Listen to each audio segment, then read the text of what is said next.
ilie kutembea na Yesu. Ai, sisi wahubiri twahubiri sana, tukimhubiri twahubiri naye, tembea na Yesu. Mimi ninapenda kutembea na Yesu. Mimi ninapenda. Weka vigelegele kwa baba yetu.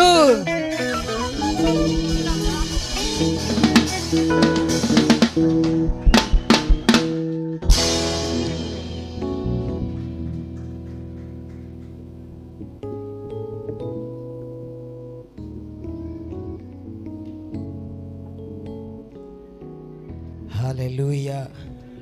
We appreciate my wife kwa makofi mazuri. All viewers, wherever you are watching us, may the Lord bless you for choosing us. And I believe God is going to make us a blessing into your life. Hallelujah.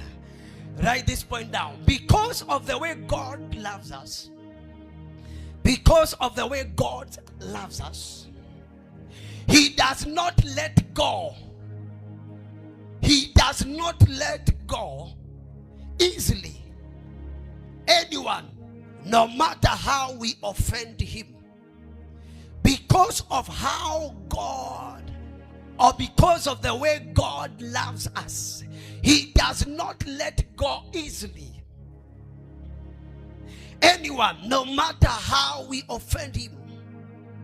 Yani kwa ajili ya vile Mungu anavyotupenda, haachiliagi yoyote amponyoke ama aende atoke kwake kirahisi, hata tukimkwaza namna gani.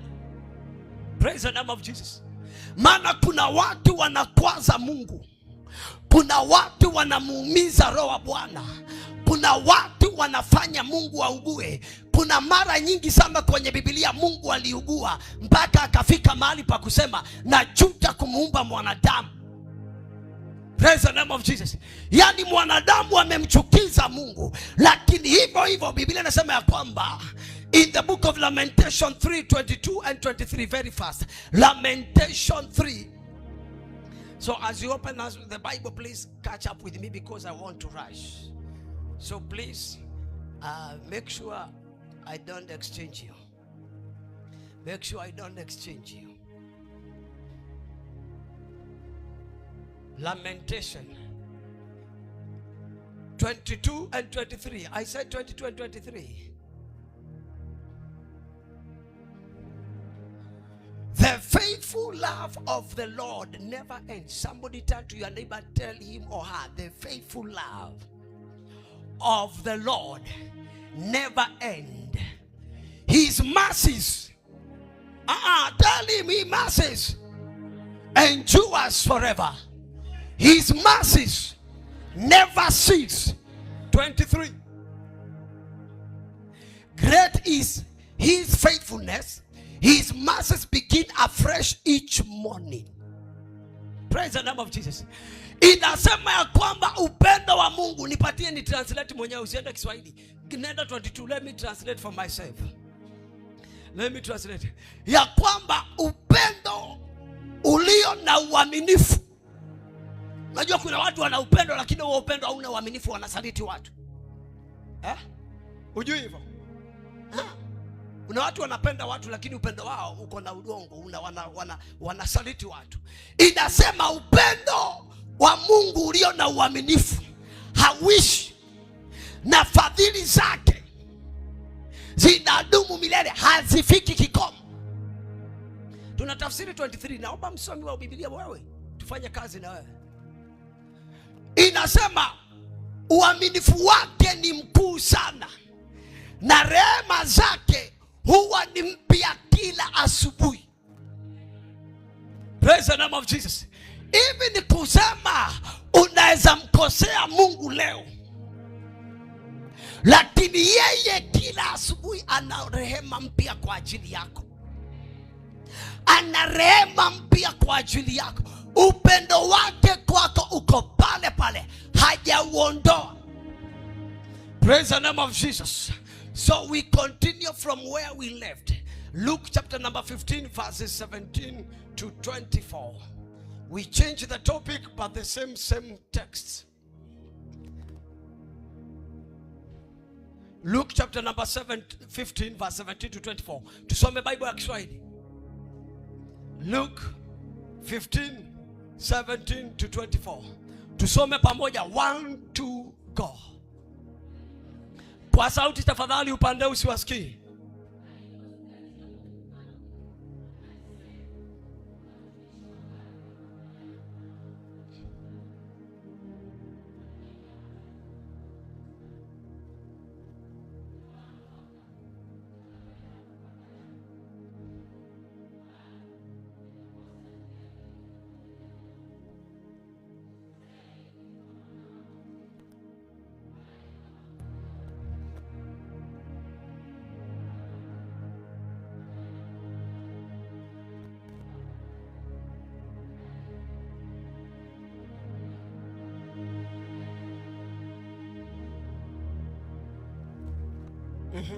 Tuendelee.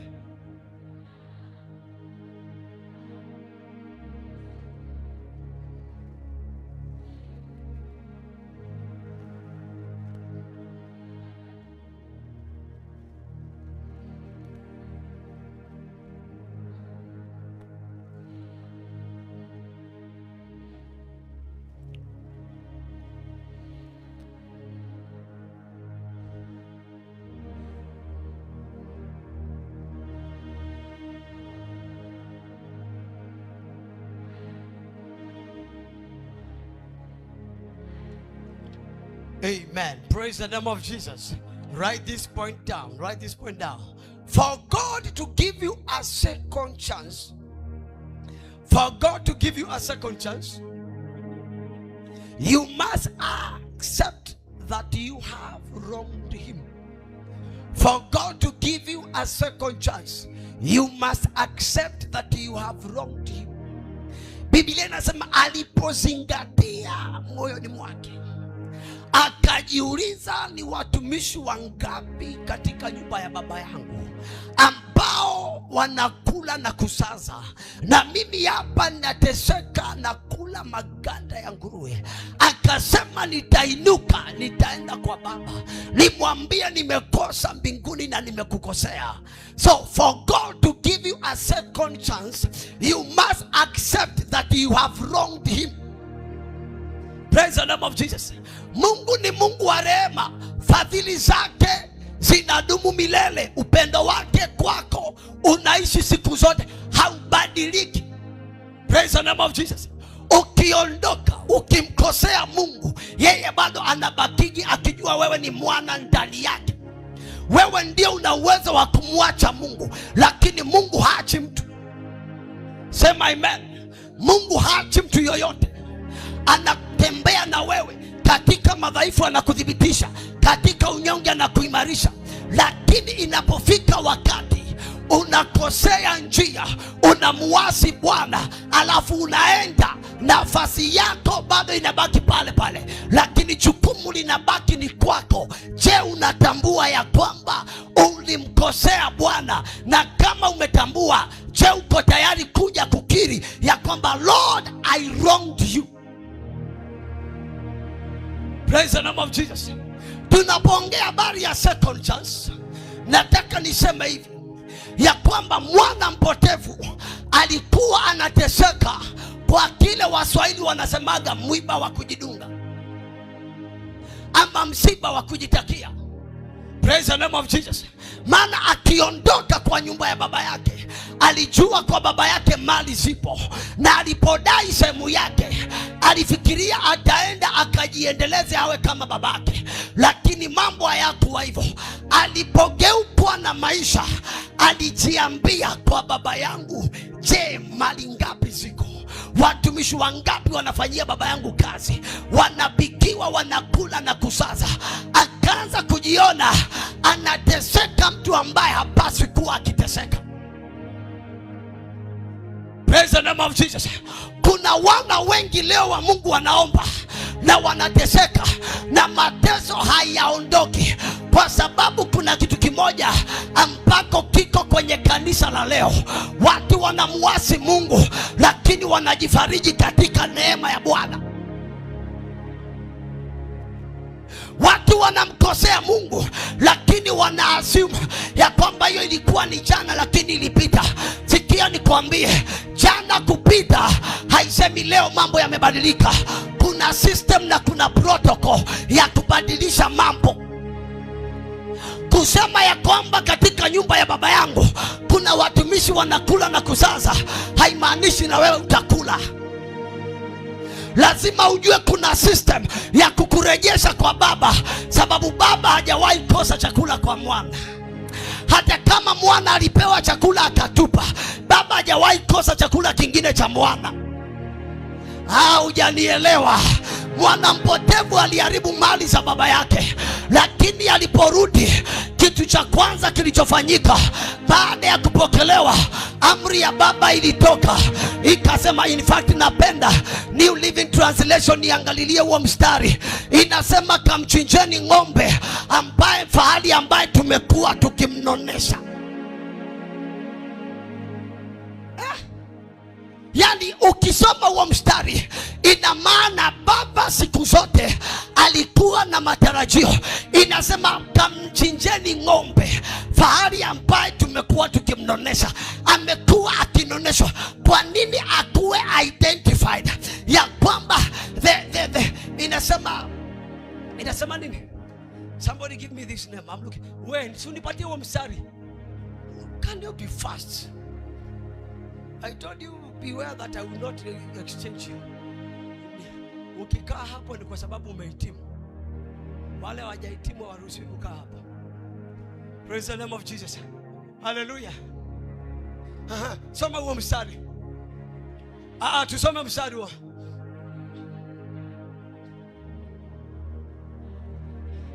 So why were they fattening this special calf? Praise the name of Jesus. Ngoja nikuambie, katika nyumba ya baba yako kuna vitu ambavyo vina jina lako na haviwezi liwa kabla haujakuja. Shida iko hapa. Are you aware of that? Do you know there is a special blessing for you? Hata ukiasi uende, hizo baraka zinabakiki zikiwa na identity yako. Inasema go and kill the calf we have been fattening. So ng'ombe ilikuwa hapo, fahari yuko hapo, anachinjiwa, ananoneshwa, lakini ambaye anastahili achinjiwe hiyo ng'ombe yuko mahali anateseka, yuko mahali analia. Ngoja nikwambie, kuna wana wengi wa Mungu wako kanisani leo wanateseka, wanalia, maisha hayasongi, ndoa haziendi. Kwa sababu gani? Wamekataa kufika mahali mwana mpotevu alifika, akazingatia. Let me tell you, lazima ufike mahali uanze kuzingatia. Take some time and meditate and ask God, where do I need to make things right with you, so that my blessings that are always before you can be released over my life. Kuna baraka za mtu haziwezi pewa mtu mwingine, zimeandaliwa kwa ajili yako. Wakati utajirudia, wakati utajielewa na urudi kwa baba, umwambie Bwana, nimekumbuka siku fulani nilikuasi na sikuja kusema nimekosa, nilidhania mambo ni kawaida. Mwana mpotevu alifikiria mambo yanasonga kawaida, lakini alipoamka akajua, I am going to suffer if I don't go back to my father. The Lord has sent me with a message that he is a God of a second chance. He is a God of a second chance. Sikia nikwambie, wakati mwana mpotevu alirudi kwa baba yake, hakuanza kuulizwa ziko wapi pesa, ulitumia na nani, ulifanyaje. No. Baba alikaribisha mwana, kwa sababu mwana amejitambua. Siku ya leo ninaombea mtu ambaye amekaa hapa neema ya kujitambua na kumwambia Bwana, I am here. Chochote nilichofanya kikawa kikwazo ambacho kinazuia nipenye, kinachozuia ni faulu, kinachozuia nipokelewe, Baba nakuja kwako. Receive me, give me a second chance. Hallelujah. Let me tell you, unajua hii injili si ya wenye dhambi. Watu wanafikiriaga injili ya mwana. Huyu hakuwa mwana, hakuwa injili. Huyu ni mwana katika nyumba. Huyu si mwenye dhambi. Praise the name of Jesus. Hii ni injili ya watu walio kanisani. Watu ambao leo wako na vitu wameficha. Na wanapokuja kuombewa na pastor, wanafikiria pastor atafanya miracles over what is not already confessed. Praise the name of Jesus. We have a generation and a church today ya kwamba people are just overlooking their journey of faith. Watu wanafikiria kutembea na Yesu ni kusema tu Bwana Yesu asifiwe na kufanya vile unavyotaka, alafu uje mbele za Bwana uinue mikono na mambo yaende. Hapana. Sikiza nikwambie, story ya mwana mpotevu ni ya mwana wa nyumba ya Mungu ambaye alijisahau, maana shetani alitaka kuharibu urithi wake, na mwana mpotevu akaanguka mtegoni mwa adui, akadai urithi akapewa. Jumapili nikawaambia kuna watu walipewa baraka kidogo na Mungu. Hizo ndizo baraka zinawatenganisha na Mungu leo. Kuna watu walipewa urithi kidogo na Mungu. Huo urithi ndio umewanyima favor ya kuendelea. Wamekuwa watu wakula na nguruwe. Yani chochote unachokula ni kwa jasho. Chochote unachokula ni baada ya kuteseka. Chochote, sikiza nikwambie, Biblia inasema ya kwamba utajiri na heshima ziko kwa Bwana. Write this point down. You must be ready to confess your transgression unto him. Lazima uwe tayari kuyakiri makosa yako kwake. Proverbs 28:13 and 14. Proverbs 28:13 and 14.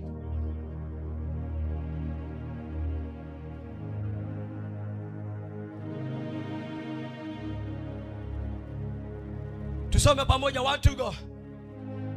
1 to go. 1 to go. People who does what?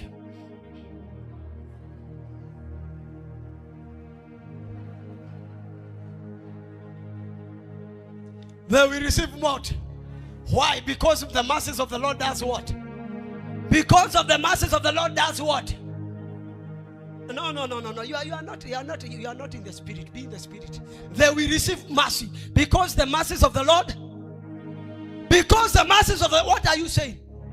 You are saying something. Because the masses of the Lord, they are new every day. And what else? They endure forever. How do you connect the message? Do you remember where we started? Let me tell you how to grow. You see, let me tell you one thing. If you want to grow capacity in this word of God, you must be able to connect where you start and where you are going from at the end. The message of the Lord has a flow. And it is only when the message is flowing can bring impact. Don't receive word by word. Receive word as a package. Tell your neighbor, receive the word of God as a package. Don't receive the word of God like you are eating lollipops and whatever. Receive it as a package. Praise the name of Jesus. So those who conceal their sin will not prosper, but if they confess and turn from them, they will receive mercies. Why? Because the mercies of the Lord are new every day. They endure forever. So that is to say, you had sin, yes, but what happened to the mercy? The mercy does not change. Hallelujah. Ni kweli ulitenda makosa, ni kweli ulimuasi Mungu, lakini rehema zake ziko pale pale. Ukishajielewa urudi, anakwambia, my son, I've been waiting for you, take my mercy, move on. That's why when God gives people a second chance, there are people who does not understand God. You can connect very fast if you are fast. Kuna watu Mungu akipatia nafasi ya pili, kuna watu unungunika kwa nini anainuliwa. Why? The prodigal son aliporudi, alipopewa a second chance, mwana mkubwa alianza kulalamika. There are people in church today, they cannot understand how God works, because God does not work according to the protocol of men. As long as anyone is ready to admit, Lord, I am here, I wronged you, the masses are released. I said the masses are released. Rehema za Bwana huwa zinaachiliwa. Watu wanaweza hukumu akasema alifanya ukahaba, lakini akirudi kwa moyo amwambie, my father, I am here, the masses are given. Watu endelea vile vile, achana hizo vitu. Praise the name of Jesus. Praise the name of Jesus. Hallelujah. So verse 14, what does he say? Blessed are those who fear to do wrong. Ask your neighbor, do you fear to do wrong? But the stubborn are headed for serious troubles. The stubborn. Now Biblia inasema wale wafichao dhambi zao hawatafanikiwa. Mwambie mwenzako hawatafanikiwa. Si hawataingia mbinguni, hawatafaulu. Baraka za wana wengi wa Mungu zinakwazwa na vitu vilivyo sirini ambavyo wao ndio wanajua peke yao. Praise the name of Jesus. Baraka kuinuliwa kwa wana wa Mungu wengi kunazuilika na vitu ambavyo hawajakubali kuvileta mbele za Bwana. Wavitamke hadharani, wamwambie Bwana, I am your son, I cannot suffer like this. Lord, sanctify me, give me a fresh beginning. Inasema wanaoficha dhambi zao hawatafanikiwa, lakini wanaozikiri watapokea rehema. Anasema ya kwamba heri ambaye anaogopa kutenda makosa. Maana umeenda nikiwa sija kuambia twende. Mimi nilikuwa najitafsiria tu. 14.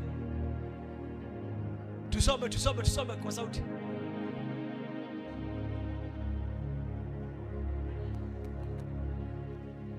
Sasa unaona kama hujasoma ile ya Kiingereza hii unapotea. Hallelujah.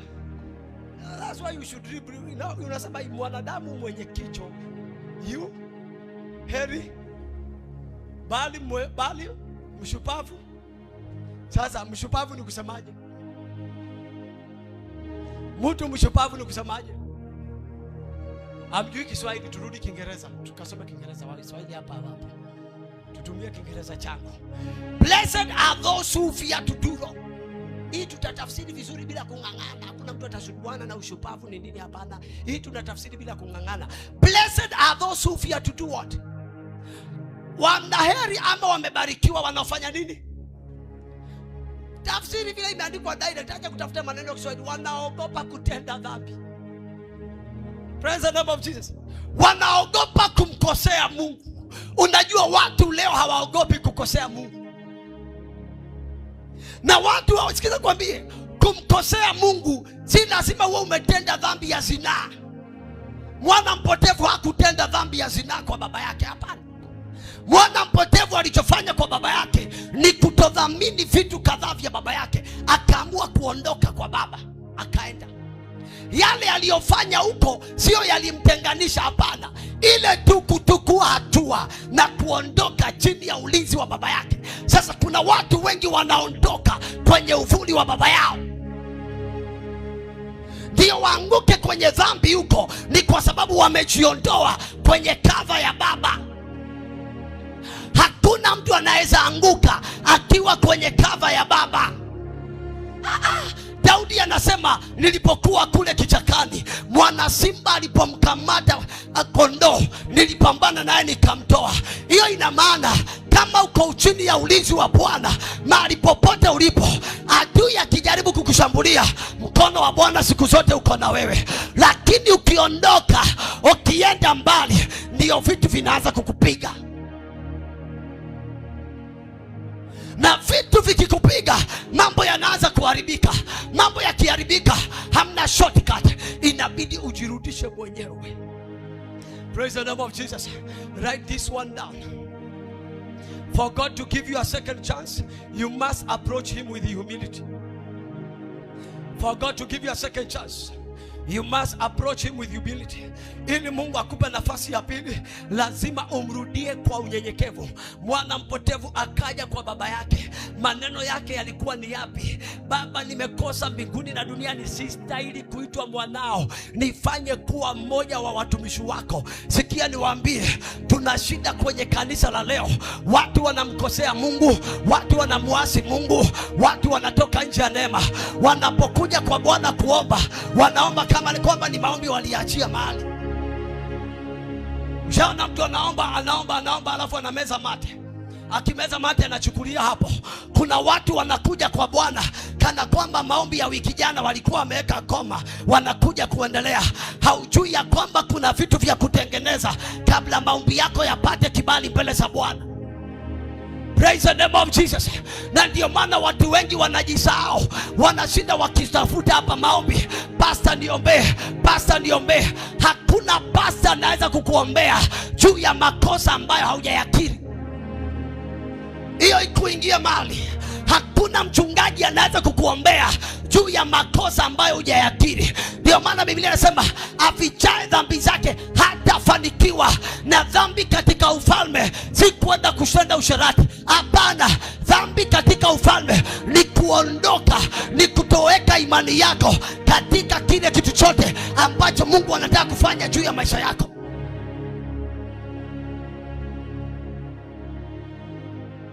Praise the name of Jesus. Ushaona mtoto ambaye mama yake amepika chakula vizuri, alafu chakula kiko karibu kuiva, mtoto anatoka nje. Chakula kinaiva, anatoka nje kidogo, anaingia kwa jirani, na anajua kwao kunapikwa, chakula kiko karibu kuiva, anapakuliwa kwa jirani kwa ajili ya tamaa. Anaipokea sahani tena imejazwa, anakula na shiba. Kidogo mama anaitana, mwanangu njoo ule. Akikuja mama sitaki chakula, na mama anajua mwanae hajakula kuanzia asubuhi. Sitaki chakula, wewe nitakuchapa. Nimekula kwa jirani. Praise the name of Jesus. Hizo ndizo vitu watu wanamfanyia Mungu leo. Mungu ana maandalizi ya vile atakuinua. Mungu ana mpango wa vile atakuweka juu. Lakini kabla hakuja kukuinua, wewe tayari uko nje, unajipambania, unajitafutia baraka zako, unajitafutia milango yako. Sasa ile unakuja kwake, anakuuliza, wakati niliitana, wakati nilikuwa nimekuja nikuinue, ulikuwa wapi? Mtu unajaribu kutafuta ni nini mambo yangu ya songi. Hapana, mambo yako ya songi kwa sababu kile ambacho Mungu amepanga juu ya maisha yako unakidhalilisha kila wakati. Praise the name of Jesus. Unadhalilisha. Mwana mpotevu alishindwa kukaa angoje majira ya baba kuachilia urithi kwa hiari. Alishindwa kukaa angoje makusudi ya baba yake kwake yafike, akaamua kuondoka. Alipoondoka akatoka chini ya ulinzi wa baba, akapambanwa naye na dunia. Akirudi, alirudi kwa hekima na unyenyekevu, akasema, baba, hapa sina kitu, ila kama naweza pata nafasi niwe mtumwa, nahitaji kuwa mtumwa. Lakini nafasi ya mwana kwa baba haijawahi badilika. Write this point down. You must do it yourself without anyone forcing or pursuing you. For God to give you a second chance, ili Mungu akupe nafasi ya pili, you must do it yourself without anyone forcing or pursuing you. What doing what? Coming back to him, confessing, bila mtu kukulazimisha. Kuna watu kanisani, yani mpaka wamefuatiliwa. Kuna mtu anakusumbua, anajua njia zake sio sawa, anakuzungusha hapa, anakuzungua, anajua amefanya makosa, ameasi, ametenda dhambi, lakini anakuzungusha mpaka umnganganie, umuulize, kwa nini siwa ulikula hilo tunda? Ni hata sijaliona, mimi sijaligusa, hata sikupitia hapa, na anajua amelikula. Kwa hiyo nikwambie, unaweza mficha mwanadamu kitu, lakini Mungu huwezi mficha. Hichi ndicho kitu watu hawaelewi leo, ya kwamba Mungu aje akubariki haulizi watu maswali. Ndio Mungu aje akubariki, anafuatilia maisha yako. God monitors hata wakati umelala. Sikiza, mawazo yako ni kama kitabu ambacho kimeandikika mbele za Bwana. Yani Mungu anasomaga mawazo yako hata kabla hujafanya kile unataka kufanya. Kwa hivyo Mungu haambiwi chochote ulichofanya. Wanadamu unaweza kuwaficha, wanadamu unaweza waelezea, lakini Mungu anajua na hawezi kukuondolea kama hujarudi ukamwambia, baba, nimekosea, I am coming, can I get a second chance? Hata kama nikuwa mtumwa. Watu wengi hawajui jinsi ya kumjia Mungu for a second chance. God is a God of a second chance, but people don't know how to come for a second chance. Praise the name of Jesus. Humility, unyenyekevu, unamsaidiaga mtu kwenda mbali na Mungu. Mwana mpotevu akurudi akisema, hapa ni kwa baba yangu. Kuna watu wanarudi wakisema, my father, my father. Ukimwangalia vile anapiga, by fire by thunder. Ni kama anarudi akisema this is my father's house. Wacha nikwambie, utakaa in your father's house like a foreigner. Utakaa katika nyumba ya baba yako kama mgeni, because your father will ignore you. There are people in church today, they are living with grace, but grace cannot work on them, because they are not ready to humble and say, God, I have wronged your servant. I have spoken against your servant. I am not loyal to your servant. Lord, I have gone out and done what and what and what. Father, may I find another chance to start with you afresh. Praise the name of Jesus. God is a God of a second chance. He does never close his door for his children. Mungu afungagi milango kwa watoto wake. Waende wajipake matope, waende wajichafue, lakini yule atajielewa, yule atajitambua, na aje amepiga magoti, aje amelala chini, aseme hata sistahili kuangalia macho yako Yesu, naomba unikumbuke, unirehemu, maana nimekukosea. Praise the name of Jesus. Because God is a God of another chance, a second chance. Write this one today. Write this one now. Praise the name of Jesus. God's love for us is so big. God's love for us is so big, such that when we come back to him, he does not see our sin, but he sees his sons. God loves for us is so big, such that when we come back to him, he does not see our sins, he sees his sons. Yani upendo wa Mungu kwetu ni mkubwa sana, kiwango cha kwamba saa ile tunamrudia Mungu hakuagi akiona dhambi zako, anakuaga akiona mwanae. Praise the name of Jesus. Mungu ana shida na dhambi. Mungu ana shida na kumpata mwana. Praise the name of Jesus. Ndio maana babake mwana mpotevu anasema, mwanangu alikuwa amekufa, sasa anaishi. Na mwana alipokuja, baba hakuongelea yaliyotukia. Hakuongelea, aliongea mwana amerudi. Mwana afanyiwe mwana anavyofanyiwaga. Huyu mwana amerudi katika kujua kabisa, ametaabika, amezunguka, ameketi, amejifikiria, akaona mahali nitasaidikia ni kwa baba yangu tu. Sikia niwaambie wana wa Mungu, kama kuna mahali unajua umemuasi Bwana, kama kuna mahali unajua unapigana na hutaenda, hakuna haja ya kupoteza muda. Kitu ni kujiambia, sitafanikiwa nje ya baba. You see, Father is not just a name. Father is everything. Father is not just a name. Father is everything. Hauwezi fanikiwa nje ya Mungu kama ulishaamua kutembea na Mungu. Hauwezi fanikiwa kwa bidii kama hiyo bidii yako haijaunganishwa na Mungu. Na hicho ndicho kitu watu wanakifanya leo. Watu wako na bidii nyingi sana ambazo hazina connection. Praise the name of Jesus. Nakumbuka wakati Madam Director wanafanya hizi mazoezi hapa, alikuwa anamka saa 9. Anakuja anapiga maombi saa 11 ameshatoka. Saa 12 Madam huyu na gari. Akitoka mimi namuona niko hapa. Anapiga bidii, lakini anajua bidii yangu ni hapa kwa Mungu. Na ili aweze kukabiliana, saa 9 ndio anaiweka masaa ya kuingia kanisani. Si mwanaume, mwanamke. Wanaume ambao wanaweza ingia hata saa 7, hata saa 8 kanisani. Waje wamwambie Mungu, ninajua mafanikio inapatikana kwako.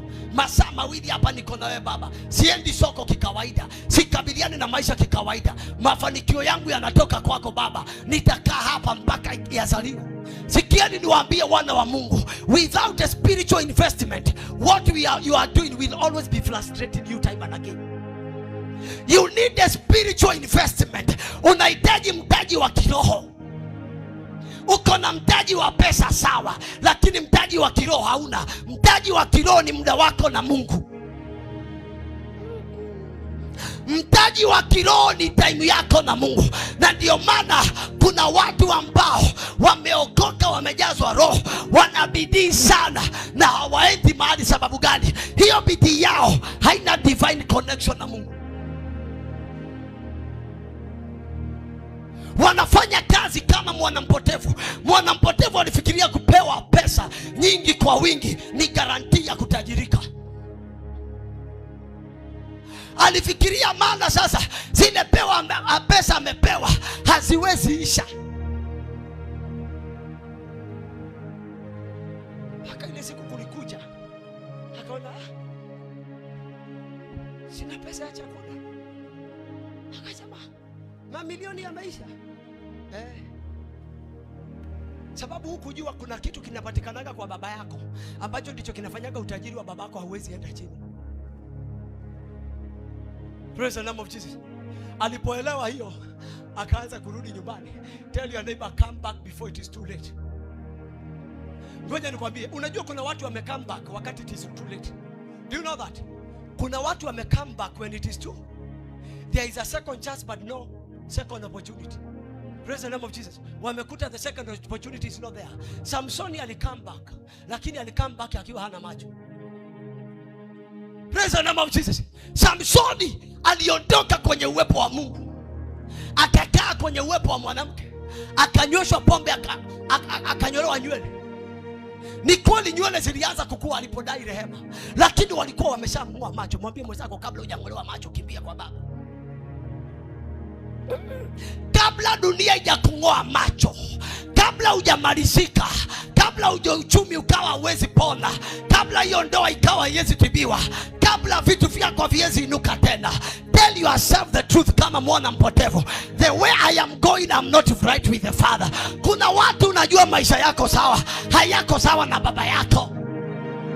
Hunaga time na baba yako, huna time na Mungu, huna time ya neno, huna time ya maombi, huna time ya ibada. You are always busy. Hiyo barabara ni ya mwana mpotevu. But God is saying, I am a God of a second chance. I accept everyone ambaye anajirudia na anachukua hatua za kurudi. I accept, na sio ku accept, ninawainua, na nikiwainua na wa restore. Somebody say restoration. Praise the name of Jesus. Hallelujah. Write this one down. When God gives you a second chance, when God gives you a second chance, He restores the following. When God gives you a second chance, He restores the following. Mungu akikupa nafasi ya pili, anarejesha mambo yafuatayo. Number one, God restores your identity. When you come back, Mungu akikupatia nafasi ya pili, anarejeshaga kitambulisho chako. Yani jina lako aliendi. Yani ulikuwa mwana, ukaenda, ukaasi, ukajichanganya, umepotea. Ukirudi hakuiti mtumwa, anakuita mwana. Hujanisikia. Mwana alikuja akisema niite mtumishi, niitwe nifanywe mmoja wa baba. Akasema I don't have that time for my sons. Even wale wameenda umbali gani, when they come back they remain to be sons. So when God restores you, He restores your identity. Praise the name of Jesus. That's why nobody should judge you because of any mistake you made. As long as you are sound, you say I am in my Father's house. Daudi alipoenda kazi, aliporudi hakuondolewa kwenye ufalme. Hata mtoto alipokufa, ndio Mungu amthibitishie alimsamehe, alimpatia mtoto mwingine, na sio mtoto tu, alimpatia mfalme. Wewe hujanipata. Daudi aliua mke wa Uria. Aliua Uria, kalala na mke wake, akamzalisha mtoto. Mungu akamkaribia, akamwadhibu, akaua huyo mtoto. Daudi akaomba msamaha. In fact, Nathan alitumwa na Mungu na ujumbe. Daudi akajua nimeasi, akarudi, akalia, akamwambia Father, akaomba msamaha. Mtoto alipozaliwa, Mungu ndiye amuonyeshe Daudi kwamba sikuwa na furaha na wewe, yule mtoto akafa, lakini ndio nikuonyeshe nilikusamehe. Huyo Bathsheba ndio atakayezaa mfalme. Sio yule mke wako wa halali. Huyu mke ambaye uliua mume wake na ukalala naye, huyo ndiye atakaye kuzalia mfalme. Mwambie mwenzako, Mungu akisamehe amesamehe. God of a second chance. When he forgives you, he forget. He does not keep the memories. Na ndio maana wana wa Mungu lazima uinuke kwenye matope mahali umeanguka. Lazima uondoke kwenye mavumbi. Lazima umwambie shetani, umeniweka kwenye mavumbi ya uzembe muda mrefu. Naamka na ninajua Bwana ananisafisha. Bwana anasonga mbele na mimi. Bwana ananifungulia mlango. Shetani akijaribu kukuambia hamna mtu kwenu amefanikiwa, unamwambia hapana, mimi ni kiumbe kipya. Nilizaliwa kwenye familia nyingine, na hii familia ina kitu kinaitwa urejesho. Restoration of identity. Number 2, kitu ambacho Mungu anarejesha dignity. Sema anarejesha dignity. Praise the name of Jesus. Hallelujah. Anarejeshaga heshima. Praise the name of Jesus. Hallelujah. Bwana Yesu sana. Anarejesha nini? Mwambie anarejesha, mwambie zako anarejesha heshima. Praise the name of Jesus. Mwana mpotevu alirudi, amerarukiwa, ameishiwa, ana kitu. Baba akasema, naomba mfanye hivi, chukueni mavazi mazuri ya kifalme, chukueni viatu na mnipe pete. Mwambie mwenzako heshima, dignity. Ile kuvalishwa pete, it was a confirmation of restoration of dignity, ya kwamba mwana, ile heshima uliyokuwa unatembea nayo hapa, bado hiyo heshima haikuhamishwa kwa mtu mwingine. Mtoto mkubwa heshima yake anayo, na ulipoenda heshima yako hakuchukua ama huko inabaki kwa baba. Mwambie mwenzako hamna kitu kinaishaka kwa baba. Mwambie mwenzako hamna kitu kinaishaka kwa baba. Unajua mimi nawashangaa waokovu, maana wanateseka na vitu vyote. Yesu akasema, nyumbani mwa baba yangu mna nini? Mna makao mengi. Praise the name of Jesus. Hakuna kitu kinapungua kwa Yesu. Chochote unahitaji, chochote kimepungua. Kama utaelewa ya kwamba unajipiganisha huku na kule, hizo vitu unavyotafuta viko kwa nyumba ya baba yako. Heshima unayotafuta, ndio maana anasema utajiri na heshima ziko kwangu. Wana wa Mungu leo wanateseka, wanahangaika wakitafuta promotion za watu. Achana na promotion za watu. Mungu anakuinuaga katikati ya wateshi wako. Mungu anakuinuaga katikati ya wanaokunena vibaya. Mungu anakuinuaga katikati ya wanaokunajisi na maneno yao. Mungu anakuinuaga katikati ya watu ambao hawaoni nyota yako iking'aa. Ninatangaza juu ya mtu siku ya leo, pokea neema ya urejesho wa heshima. Heshima iliyopotea kwa familia yenu, Bwana akupe nafasi ya kubeba heshima. Praise the name of Jesus. Sikia nikwambie, mwana mpotevu alikuwa analala kwenye holi la ng'ombe, boma ya ng'ombe ya nguruwe, akinukiwa na mavi ya nguruwe. Mnajua vile mavi ya nguruwe inanuka vibaya. Hai, sijaona kitu kinanuka vibaya kama mavi ya nguruwe. Yaani nguruwe zinafugwa pale afu kapitia hapa. Nguruwe zinapenda usafi wa hali ya juu sana. Imagine aliporudi ananuka nguruwe. Baba asikia harufu ya nguruwe. Baba anaona mwana. Haleluya.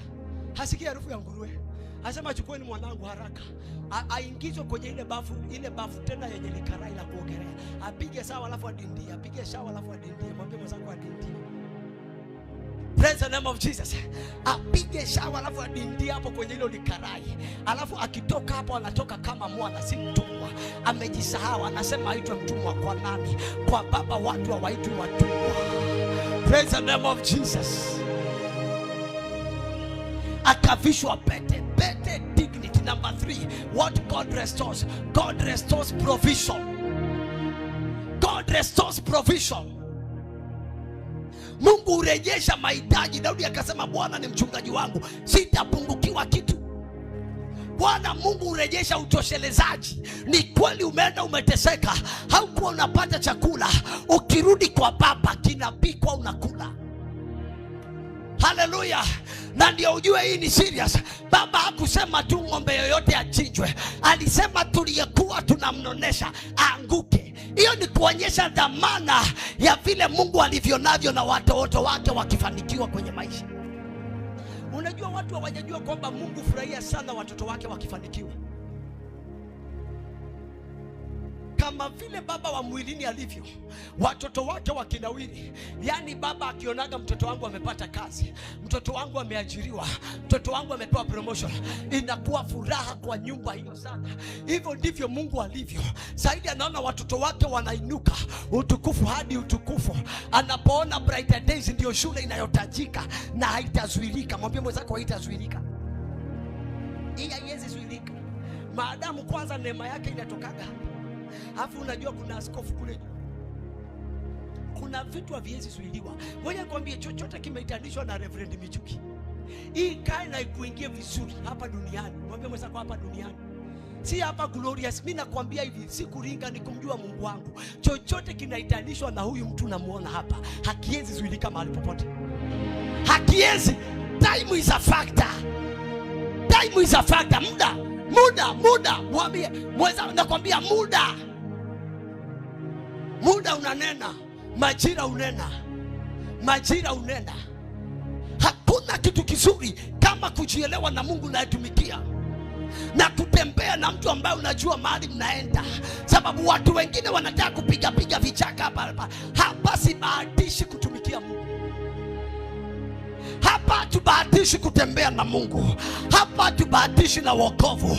Wokovu wetu si wakava, wokovu wetu ni wa ndani. Unajua kuna watu wameokoka show, lakini kuna watu wameokoka ndani. Kuna watu wakisema Bwana Yesu asifiwe ni real, lakini kuna watu wakisema Bwana Yesu asifiwe ni fake. Mtu ambaye anatembea na Mungu, majira ya msumbuaji anaelewaga. Kuna majira ya kila kitu. Kuna majira ya kuwa chini, kwa sababu hauko chini maana Mungu amekuacha. Sababu Mungu anakulea kama mwana. Mungu anakutengeneza misuli. Tuliongea hapa habari ya Gehazi, tukasema allowing God to lift you up at his own time. Gehazi alikataa Mungu amuinue majira yake, akafuata pesa za Naamani. Kuna watu leo wanakimbizana na pesa za Naamani. Badala ya pesa zinakuja na ukoma, wanasahaulika. Uzao wao unasahaulika. Lakini sisi tunapiga mwendo polepole. Tunamtumikia Mungu bila kuwekwa mchecheto na mtu. Wewe ukiona Mungu wetu anachelewa, sisi wetu achelewagi. Anakujaga kwa majira yake. Mungu wetu achelewagi. We kama unamharakisha, sikiza nikwambie, kamuharakishie kwingine. Huyu wetu tunaendaga naye hatua kwa hatua. Kuna wakati tunafinywa, lakini hatumalizagwi. Praise the name of Jesus. So God restores provision. And number 4, what God restores? God restores glory. Tell your neighbor, God restores glory. Praise the name of Jesus. Mungu urejesha utukufu. Mwana mpotevu, vitu vinne vilifanyika kwake. Alivalishwa viatu na pete. Praise the name of Jesus. Akachinjiwa ng'ombe, akaitwa mwana, akavalishwa vazi la juu. Vazi la juu ni kusema ule utukufu ulikuwa umevuliwa, umerejeshewa. Praise the name of Jesus. Kuna watu wanatembea bila utukufu, maana adui aliwapata wrong side, akawavua utukufu. Leo ninatangaza, unaporejea kwa Bwana uvalishwe vazi la utukufu. Haleluya. Unapofungua moyo wako na kumwambia Bwana, nimechoka kutembea bila utukufu, Bwana akurejeshe utukufu. Bwana akuheshimisha mahali ulidharauliwa. Praise the name of Jesus. Hallelujah. Praise the name of Jesus.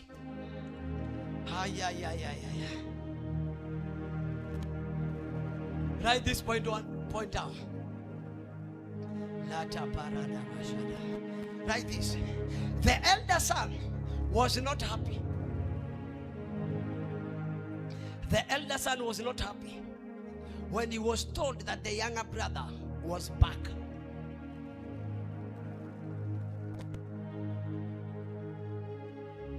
Especially because of the party organized for him.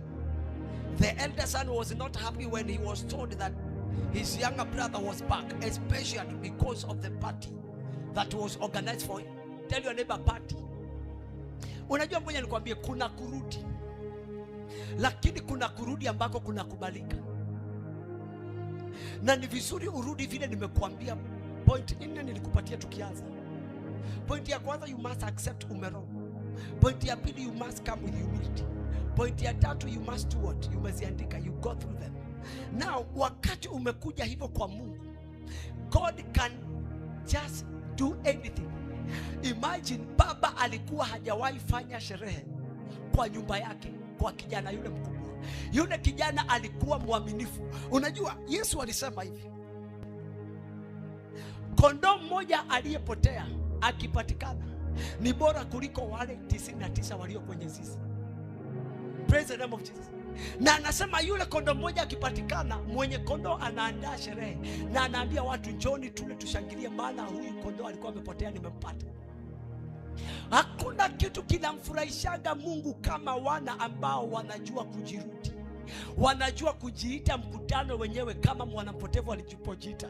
Tulianza na mstari unaosema alipozingatia moyoni mwake. Lazima kanisa liwe na watu ambao wanajua kuzingatia. Yule mwana alipozingatia moyoni mwake akajiuliza, is this the kind of life my father desires me to live? Is this where I should be? Is this how I am causing my dad to be? Yani unajua kuna watu unafanya Mungu wako anaonekana kama Mungu aliyeshindwa, anaonekana kama Mungu asiyejiweza, kwa sababu wewe unajua kuna vitu vya siri unastahili kuviweka wazi ili Mungu aheshimike. Na Mungu akiheshimika, naye kile kitu anafanya, anaandaa party. Mwambie mwenzako anaandaa party. Unajua hiyo party ni ya nini? Hiyo party ni ya kumuonyesha shetani, you will never take anybody from my hands. Yesu alisema, Baba, wale wote ulionipa hakuna niliyepoteza isipokuwa mwana wa upotevu. Yani mwana wa upotevu ni mtu ambaye ameamua kujipoteza. Lakini kama ni wale Mungu alimpa Kristo, Yesu anasema, wote ulionipa Baba nimewalinda, nimewahifadhi. Kwa neema ulionipa, kwa utukufu ulionipa, nimewahifadhi. Hakuna yeyote katika zizi la Kristo ambaye atapotea. Nasema hakuna atakayepotea. Nasema hakuna atakayepotea. Hata aende atangatange, nasema hivi, hatapotea, atarudi. Kwa zizi la Bwana lazima atarudi. Haleluya. Baba aliugua siku zote akishindwa, mwanangu alienda wapi? Mwanangu anapitia nini? Mwanangu ni nini kinamtokea? Mwanangu. Kwa ajili ya hiyo siku zote Yesu alimwambia Petero, shetani ameomba ruhusa kutikisha kama ngano, lakini nimekuombea. Ina maana hata leo Yesu bado huwa ni intercessor wetu. Praise the name of Jesus. So mwana mpotevu aliporudi, baba akasema, ng'ombe weka chini, mavazi, alafu fungulia ngoma, watu wakusanywe. Kijana akiwa kule shambani, yule kijana mkubwa anasikia mdundo kwa baba. Hakuacha asubuhi kukiwa na plani ya party, lakini anakuja, hata hakuingia. Aliita mtumishi mmoja akiwa kule nje, akauliza nini kinaendelea. Unajua huyu mzee alikuwa ni mzee tajiri, alikuwa na mali. Kwa hiyo miaka hiyo mzee bado alikuwa ameweza kuwa na mziki mzuri na kuwa na watendakazi wengi wa kutosha kufanya party. So anakuita majirani, kijana yuko shambani, kijana mwaminifu. Hebu mwambie mwenzako, wewe mwaminifu, endelea kuwa mwaminifu. Hakuna mtu atagusa baraka zako. Mwana mpotevu alikuja, sherehe ikaandaliwa. Yule kijana mkubwa akaja, akakaa kule nje, akatuma mtu akamuuliza, njoo niambie nini kinaendelea nyumbani. Huo mtu hizo shamra za nini? Akaambiwa kakako amerudi. Kakako amerudi. Yule mdogo amerudi vipi? Amechana, amechapa, amepauka. Kijana mkubwa akijua ile pesa huyu dogo alibeba, eti yani ameenda ameponda mali zote za baba, ameishiwa tena, amerudi na kile kitu baba anaweza fanya ni kuchinja, ni kuandaa sherehe. Kijana akakataa kuingia kwa nyumba, sema siwezi ingia hiyo nyumba. Ilibidi babake mzazi aje amueleze ukweli wa mambo. Akamwambia, mwanangu, nini? Kaka mkubwa yule kijana akamwambia, baba, nimekuwa mwaminifu mbele zako, nimekutumikia hapa, hujawahi nipa hata mwanambuzi nile na marafiki zangu. Huyu mwanao amepiga usherati huko, amerudi na amemaana chochote, unamchinjia leo. Kijana akasema singine. Baba akamwambia, wacha nikwambie ukweli, hii ndio ukweli uliko hapa. Unajua wewe hapa vitu zote ziliko hapa ni zako. Praise the name of Jesus. Unajua kuna watu mnasumbuka na urithi ambao Mungu amewaandalia ni mkubwa sana. Mmekaa waaminifu, mmekaa katika nyumba ya Baba, mnatumika na uadilifu na yani, alafu panatokea tu wengine hapa, watu wanapiga pigwa tu baraka tu hapa na pale, na pengine unajua historia zao. Unashindwa, baba, mimi ni nini nilikukosea? Sikiza nikwambie, nina neno lako. Mali zote zilizo katika nyumba ya Baba, usiwe na haraka nazo, ni zako. Kwa majira timilifu zitafunguliwa. Baba alimwambia mwanangu, mimi nimeandaa, kuna waraka huko kwa chumba changu. Ile siku nitautoa nipige signature. Hata huyu mdogo wako atakuwa chini yako. Wewe ndio utakuwa unasangoja kwambie Mungu si dhalimu. Praise the name of Jesus. Hata kama ni Mungu wa second chance, lakini anadhamini wale wana hawakutoka. Hujasikia kile nimesema? Hata kama ni Mungu wa second chance, lakini anadhamini wana ambao hawakutoka. Sema amen kila mmoja. Praise the name of Jesus. Write this point down.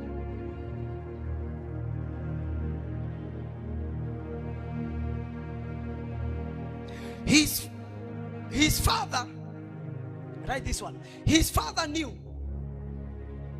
that the younger son had wronged him.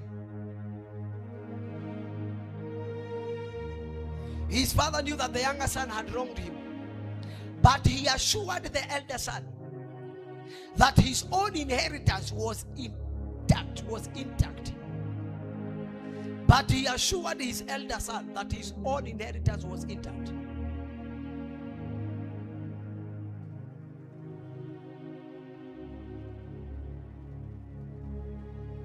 Write another point. God's love for us through Christ Jesus. God's love for us through Christ Jesus is so big that he never lacks. Even when we have wasted what he first gave us, God's love for us through Christ is so big that he never lacks. Even when we have wasted what he gives us first. Yani upendo wa Mungu kwetu ni mkubwa sana kiwango cha kwamba hapungukiwi na chochote hata wakati tumeharibu kile alitupatia kwanza.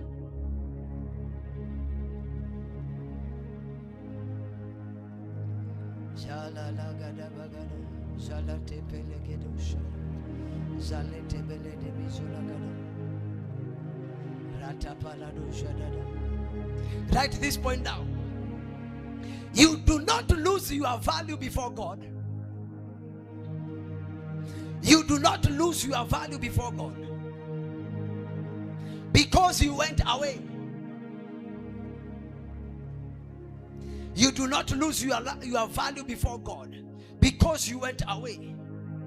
You only lose your value because you refused to return.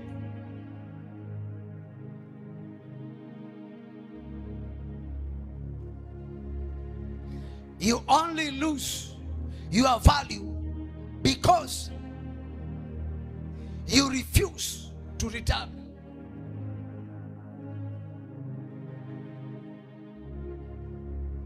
Write this point. The devil only finds a way to attack you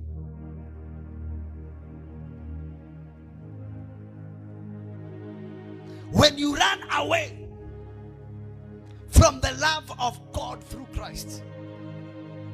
The devil finds a way to attack you. Ama shetani upate nafasi ya kukushambulia unapokimbia nje ya upendo wa Mungu kupitia Kristo.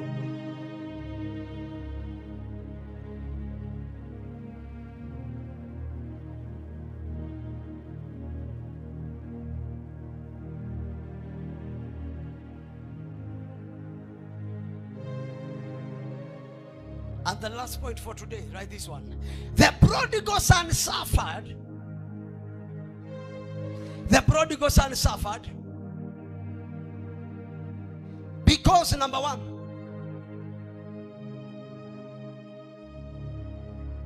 he disrespected his father.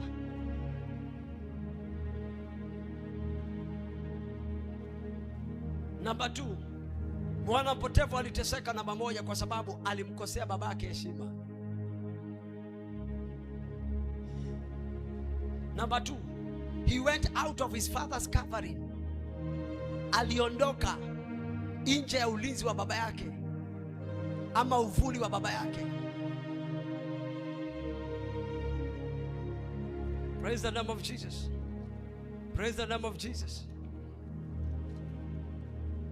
Hallelujah. The Bible says in the book of Psalms 91, he who dwells in the shelter of the Most High will rest in the shadow of the Almighty.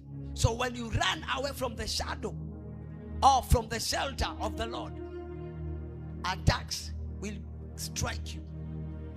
Number what? Number three, because he valued money more than his father. He valued money more than his father. Alipopewa pesa alizidhamini kuliko baba yake, akaondoka. Akaona sasa sina haja ya kukaa kwa baba, wacha niende. Pesa zikachukua moyo wake. Pesa zikachukua akili zake. And number four, is it four? And number four, he did not give his father an opportunity. He did not give his father an opportunity to advise him. That's why he suffered. He did not give his father an opportunity to advise him. Unajua mwana mpotevu alipopewa fedha, kama angekuwa na ile hekima, maana ulinzi sio lazima ukae kwa nyumba ya baba yako ndiwe uwe na ulinzi. Praise the name of Jesus. Kuna wana ambao wanakaa mbali na baba zao, lakini ulinzi wa baba yao bado uko juu yao. Because when the father speak, that word covers every of his sons. Praise the name of Jesus. I said praise the name of Jesus. Baba kinena, for example, when I pray here for you, anytime I'm declaring, Lord, preserve every son of this ministry wherever they are. Whoever is royal, that covering must affect him or her life wherever she is. Yani wakati ninaomba kwenye hii madhabahu, nikiombea wana wa huduma hii, yeyote ambaye ni mwana kabisa na anajua mimi ni mwana pale, hayo maombi lazima yafanye kazi juu yake. Hata kama hayuko hapa, hata kama yuko wapi, maadamu ni mwana na anajitambua mimi ni mwana katika ile huduma, hiyo neema inakaa juu yake. Kwa hivyo mwana mpotevu alipotaka kuondoka, hakutaka hata kudai ama kuomba ushauri wa baba. Baba, nataka kwenda.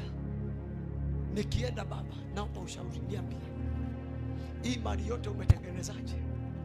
Baba, umefikaje hapa? Baba, ni nini kimekushikilia mpaka sasa? Mbona uko na jina kubwa katika mji? Kwa nini? Alafu baba mwambie mwanangu, unaona hii mali nimekupa iko na uwezo wa kuendelea na ina uwezo wa kuisha. Hiyo ni namba moja. Mwanangu, unaona ukitoka hapa, kuna watu wengi watakushangilia kwa sababu uko na pesa. Kuna watu wengi watataka kuwa marafiki zako kwa sababu uko na pesa. Lazima ujue marafiki wanafiki na warafiki wa kweli. Mwanangu, ukienda mahali utatafuta pa kuishi kwanza, ampatie mashauri. Lakini mwana mpotevu aliona pesa ndio hii. Praise the name of Jesus. Akasema baba ataniambia nini? Soko nazijua. Najua taifa fulani na I can go. Today we have got very many sons in the house of God that are suffering because they value money more than their fathers. They value what God has given them more than the father that gives them a cover. Praise the name of Jesus. Ndio maana nina wahubiri wanaishi na wana wasiowajua. Stand on your feet. Praise the name of Jesus. is a God of a second chance. God gives room for everyone to prosper no matter what you have done. God is a God that has mercy. His mercies endures forever. Praise the name of Jesus. Fadhili za Bwana zinadumu milele. Rehema zake hazina kikomo. Praise the name of Jesus. Rehema zake hazina kikomo. Anasema njoo tusemezane hata kama dhambi zako ni nyekundu kama damu. Njoo tusemezane. Anasema mwanangu rudi na kungoja. Njoo wacha kula maganda ya nguruwe.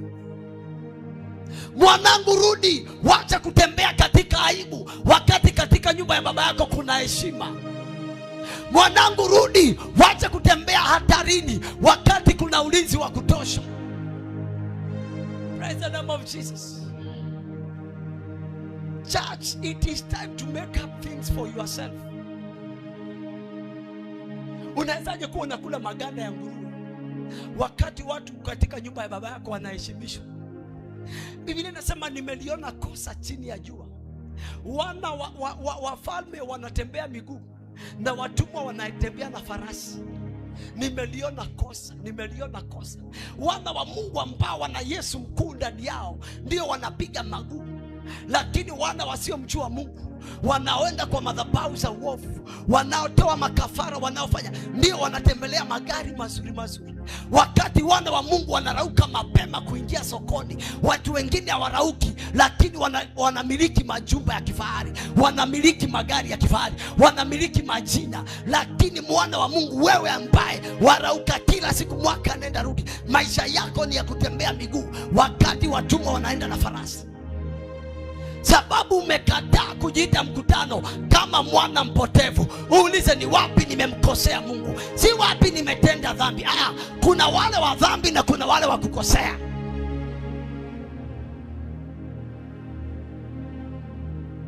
Kuna wale wa dhambi na kuna wale wa kuasi maadili ya nyumba ya baba. Hawajatenda dhambi, lakini baba akiitana mkutano hawapo, lakini baba akipanga kikao hawako, lakini baba akiamua kuachilia vitu hawapo. Sababu gani? Wako kwenye shughuli zao, hawaoni haja ya kuwa katika nyumba ya baba. It's time everybody to come back to his or her senses and tell God, is this the life that is meant for me? Is this the life that your children go through? Is this the life that people will serve you and go through? No, that is not the life. There is a life for sons. Mwambie mwenzako kuna maisha ya wana. Hivi hujawahi kujua hata yule baba maskini atakaji watoto wake wakae njaa? Wewe hujanisikia. Hata yule baba maskini hajawahi kubali watoto wake walale njaa. Hata yule baba ambaye ni maskini hajawahi kukubali watoto wake wadharauliwe. Ukitaka kukosana na yule baba, dharau watoto wake, ndio utajua mimi ni baba, nalinda watoto wangu na kile nilicho nacho. Hivyo ndivyo Mungu alivyo. Na kama Mungu wetu si maskini, na kama Mungu wetu hajapungukiwa, atatulinda na nini kama si vitu alivyo navyo? Ufahari wa Mungu wetu ni vile vitu alivyo navyo kwa ajili ya watoto wake. Ufahari wa Mungu wetu ni ule ulinzi alionao kwa watoto wake. Ufahari wa Mungu wetu ni ile heshima akonayo kwa watoto wake. Ufahari wa Mungu wetu ni ile dhamana alionayo kwa watoto wake. Lakini watoto wako wapi? Watoto ndio wako kila mahali. Wanazunguka, wanazunguka, wanazunguka, wakijaribu kufanya mambo ya songe kwa mbinu zao za dunia.